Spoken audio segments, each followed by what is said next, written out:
Young people between 15 to 24 are more likely to report mental illness and/or substance abuse than any other age groups. Peter Young is one of the counselors at Mohawk. 1 in 5 Canadians, millions of North Americans, struggle with one aspect of mental challenges or another, be it anxiety, depression, or a wide variety of psychiatric disorders.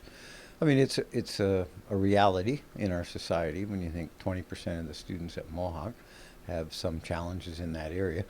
But for generations, we've always sort of hid that fact, and raising awareness, allowing people to be able to talk about it, admit it, that they're struggling with something, and it's not because they're weak or they're not trying, it's because things are preventing them from being able to do that.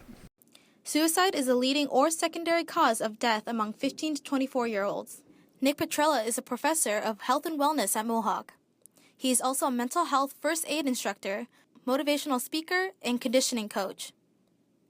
So we have free counseling for all students on campus, which is great, and it's just located in the square. We also just launched Mental Health in Motion, which is going to be more like a peer-to-peer support type of group, so that students or basically anybody in the Mohawk College community can have someone to talk to, or just know that there's support that maybe isn't, or maybe if they're not comfortable going to formal counseling, that there is another option. So for me, it's exercise. My dogs, I use pet therapy quite a bit, and I do still see a counselor. I see a social worker to talk about anything that might be on my mind, or to develop new strategies. But the most important thing, I really didn't start to recover or start my recovery until I started talking about it.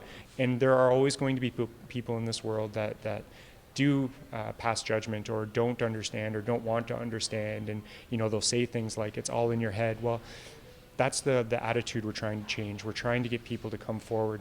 And to those people that aren't ready to come forward and maybe are still feeling stigmatized, the most important thing that we want to remind them is that they aren't alone.